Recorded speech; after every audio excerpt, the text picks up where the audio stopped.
The first snow had not yet reached Willow Creek Ranch, but winter had already begun leaving its fingerprints behind. The morning wind carried a sharp chill across the empty pasture as Nathan Cole struggled to lift a broken water barrel back onto its stand. His hands were strong enough to wrestle stubborn cattle, yet they trembled slightly from exhaustion. Inside the house, 8-year-old Emma tried to prepare breakfast while her 5-year-old brother Luke searched every cupboard for a loaf of bread that wasn't there. Their mother had been gone for nearly 14 months. Since then, Nathan had become father, cook, rancher, carpenter, blacksmith, and teacher all at once. He managed to keep everyone alive. But surviving and living were no longer the same thing. The vegetable cellar smelled damp. The chicken coop leaned a little farther each week. Several fence posts had started sinking into soft ground after the autumn rains. None of those problems seemed urgent by themselves. Together, they quietly pulled the ranch apart. Late that afternoon, the sound of wagon wheels echoed along the lonely road. Nathan stepped onto the porch. A single woman climbed down from a dusty freight wagon that continued toward town without her. She carried one weathered leather bag and a neatly rolled blanket. "I was told this ranch might have a well," she said politely. Nathan nodded toward the hand pump. She filled her canteen before looking back at him. "I don't suppose you'd know where the nearest boarding house is?" "The nearest one closed last spring." She glanced toward the darkening sky. "I see." Nathan noticed she didn't complain. She simply looked down the empty road, calculating how many miles remained before sunset. "There won't be another wagon today," he finally said. "No.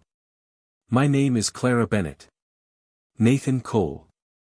For several quiet seconds neither spoke.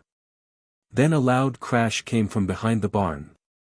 Nathan turned immediately. One of the old storage shelves had collapsed under its own weight. By the time he reached it, several sacks of animal feed had split open across the muddy floor. Luke ran after his father, nearly slipping on the wet ground. Without hesitation, Clara knelt beside the torn sacks. Instead of trying to lift them immediately, she gathered clean feed into empty buckets before the damp soil could ruin it. Nathan watched silently. Most people would have tried to move the heavy bags first. She had saved what could still be saved. "You've done this before?" he asked. "My father raised horses." She stood and brushed the dust from her hands. "Feed spoils faster than pride admits." Nathan looked at the nearly full buckets. She was right. Again. As evening settled across the valley, cold air drifted through the open barn. Nathan finally spoke. "If you don't mind simple food." Clara smiled gently. "I've eaten simpler." That night she was given the smallest guest room beside the kitchen. It held only a narrow bed, a wooden chair, and a single oil lamp. She seemed grateful anyway. Long after everyone else had fallen asleep, Clara quietly walked through the house. Not to invade anyone's privacy. To listen. The roof creaked differently above the pantry than it did above the dining room. One window rattled every time the wind shifted north. Near the back door, cold air slipped beneath the floorboards. She noticed tiny things. The kind people ignored until they became expensive. Before sunrise the next morning, Nathan awoke expecting silence. Instead, he smelled fresh bread. Emma sat at the table smiling for the first time in weeks while Luke proudly stirred a pot of oatmeal with a wooden spoon far too large for his hands. Clara wasn't giving orders. She was teaching. Nathan quietly watched from the doorway. "You didn't have to do this." "I know." She sliced the warm bread onto a wooden board. "But children shouldn't begin winter believing empty cupboards are normal." After breakfast she asked only one question. "May I walk around the ranch?"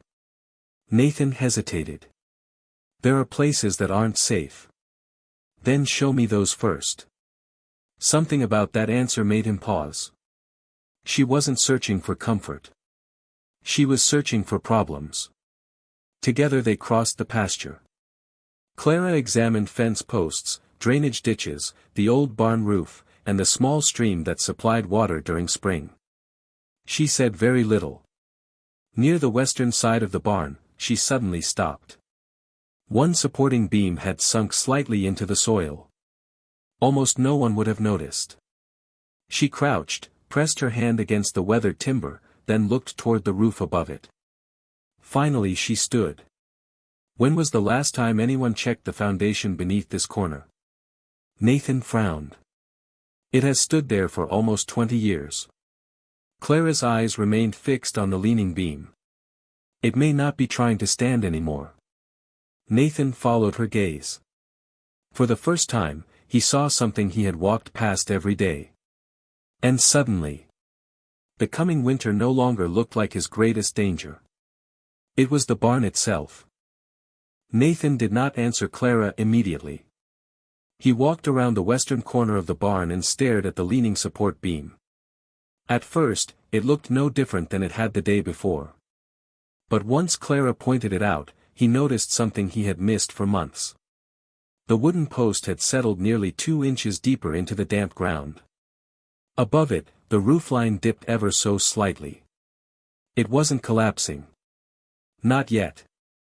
But it had already begun moving. "We'll replace it in the spring," Nathan said. Clara calmly shook her head. If winter arrives first, spring may never get the chance. The following morning, the two of them began working before sunrise. Instead of tearing the old beam out, Clara suggested relieving some of its weight first.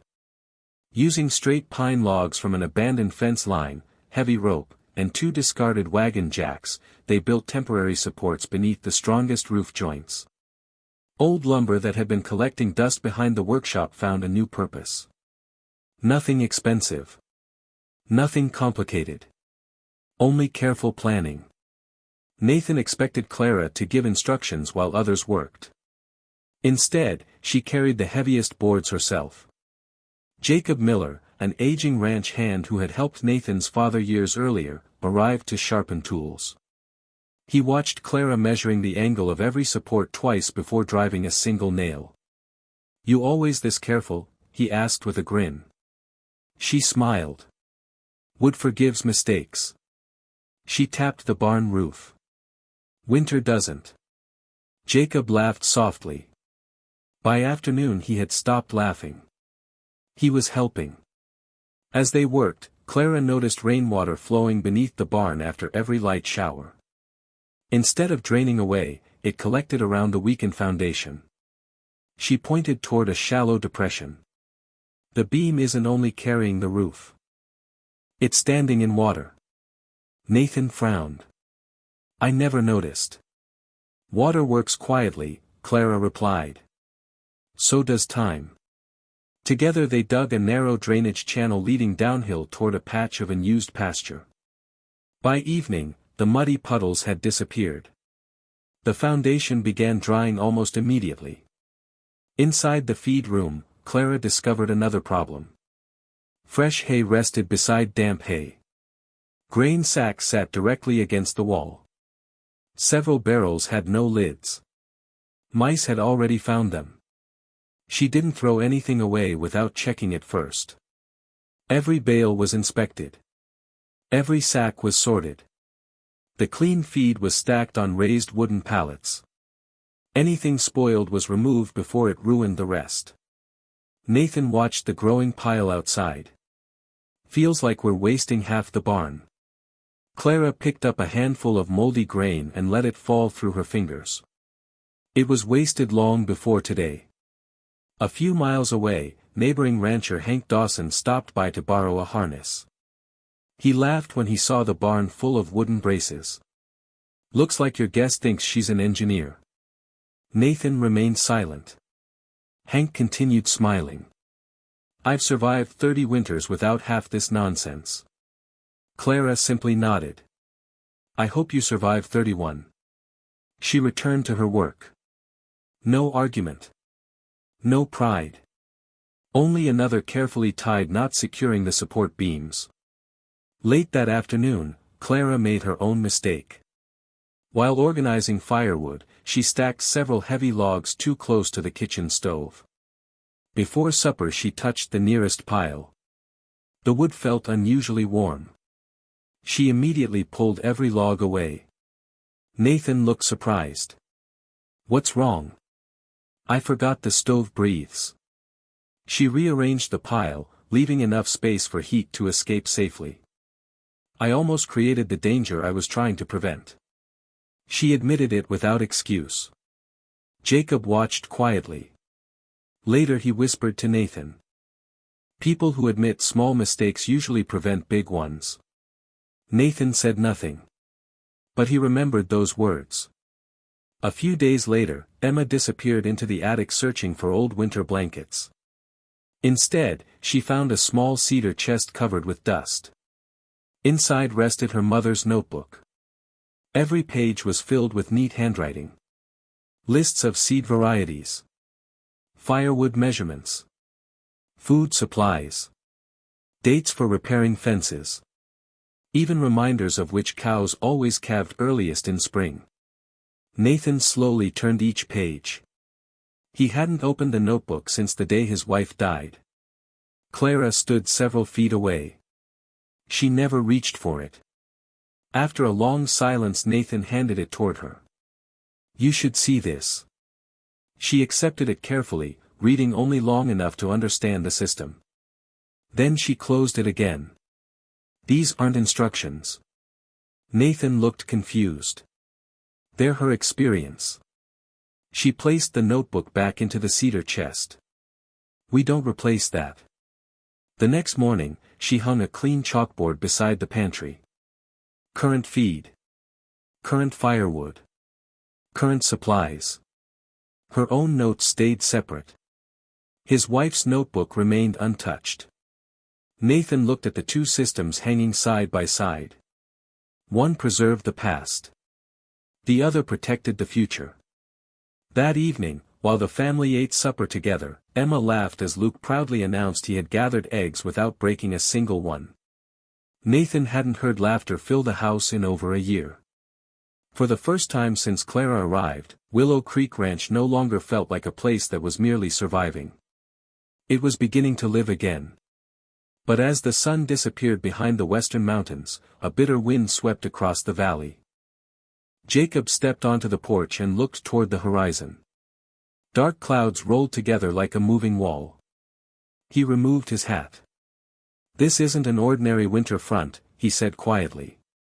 Nathan followed his gaze. Clara said nothing. She simply watched a flock of birds abandon the valley hours before sunset. Nature had already understood what people had not. A storm unlike anything they had prepared for, was coming. The valley grew unnaturally quiet. Even the horses stopped grazing and stood with their backs toward the western ridge. The chickens returned to the coop hours before sunset. The wind disappeared completely. Nathan had lived in these mountains all his life. He had learned to fear loud storms. Clara feared the silent ones. Before darkness fell, she walked across the ranch one final time. Every support beam inside the barn was checked. Every rope knot was tightened. The drainage channel remained clear. Animal feed was stacked high above the floor. Lanterns were filled with fresh oil. Buckets of clean water were placed inside both the house and the barn. Jacob watched her moving from one task to another. "You still think we've missed something?" Clara looked toward the gray sky. "I hope we have." Jacob frowned. She smiled faintly. "Because if we haven't, then winter has already shown us everything it plans to do." Just after midnight, the first gust struck. The cabin walls shuddered. Snow slammed against the windows like handfuls of white sand. Within an hour, the road disappeared beneath drifting snow. By dawn, Willow Creek Ranch had vanished inside a wall of white. Nathan opened the front door only a few inches. He could no longer see the barn. It stood less than 70 yards away. The animals. Before he could step outside, Clara stopped him. "The guide rope." Nathan grabbed the thick rope they had stretched between the porch and the barn only 3 days earlier. One hand remained wrapped around it as he disappeared into the blizzard. Jacob followed close behind. The storm pushed against them so fiercely that each step felt borrowed. Halfway to the barn, Nathan looked sideways. Nothing. No house. No trees. No sky. Only white. Without the rope, they would already have been lost. Inside the barn, frightened horses stamped their hooves while cattle pressed together for warmth. The temporary support beams groaned beneath the weight of fresh snow. Nathan looked upward. They're holding. Clara had been right. The old beam wasn't carrying the roof alone anymore. The new supports shared the burden. Then another problem arrived. A frightened mare collapsed onto the straw. Her labor had begun weeks earlier than expected. The foal wasn't breathing. Nathan froze. He had delivered calves before. Never a foal during a blizzard. Clara knelt immediately. Dry towels. Jacob handed them over. She cleared the foal's nose and mouth before rubbing its body with firm, steady strokes. Still nothing. She gently bent one front leg forward, then the other, helping the tiny lungs expand. A weak cough escaped. Then another. Finally, the foal gasped for its first full breath. The mare lifted her head and softly nudged her newborn. Nathan released a breath he hadn't realized he was holding. Outside, the storm only grew worse. The roof groaned again. But it did not move. Hours later, someone pounded desperately against the barn door. Jacob forced it open. A man stumbled inside before collapsing into the straw. It was Hank Dawson. His face was pale. Ice covered his beard. "I couldn't find my barn." His voice barely carried above the wind. Nathan wrapped a blanket around his shoulders. Hank looked around the barn. Every support. Every feed stack. Every lantern. Everything he had laughed at only days before. Was now keeping both animals and people alive. His eyes settled on Clara. "I was wrong." She handed him a mug of warm broth. "No." She smiled gently. "You were unprepared." There was a difference. The storm raged for 2 more days. The guide rope led every trip between the house and the barn. The drainage ditch kept melting snow away from the weakened foundation. The raised feed stayed dry. The reinforced roof never failed. Inside the house, Emma read stories aloud while Luke proudly helped keep the fire burning. For the first time in many months, Nathan realized his children were no longer afraid every time the wind howled outside. They trusted the home again. When sunlight finally broke through the clouds on the 3rd morning, Willow Creek Ranch stood exactly where winter had tried to erase it. Neighboring ranches had collapsed fences. Broken roofs. Flooded feed rooms. Lost livestock. Willow Creek had scars. But it still stood. That afternoon, Nathan walked quietly to the old oak tree overlooking the pasture. Clara joined him without speaking. For several minutes, they simply watched the snow sparkle beneath the returning sun. "I kept believing I had to carry this ranch alone," Nathan finally said. Clara looked toward Emma and Luke building a tiny snowman beside the porch. "No one builds something that lasts alone." Nathan nodded slowly. "My wife built this ranch with me." He paused. "You didn't replace what she left behind." Clara lowered her eyes. "I never wanted to." "You protected it." Nathan smiled for the first time in over a year. "And somehow." He looked back at the warm house, where laughter drifted through the open door. "You gave us the courage to build the next chapter." Clara reached into her coat pocket and unfolded the small map she had carried since arriving at Willow Creek. For weeks it had marked the next town she planned to travel to. She studied it for one quiet moment. Then she folded it again. This time, She slipped it into the kitchen stove. The paper curled slowly into flame. She watched it disappear before turning back toward the ranch. "I don't think," she said softly, "I have anywhere else to go." Nathan smiled. "You already are home." As Emma and Luke came running across the snow, their laughter echoed through the valley. Winter had tested every beam, every fence, every heart. It had not revealed who was the strongest. It had revealed who was willing to stand together when strength alone was no longer enough.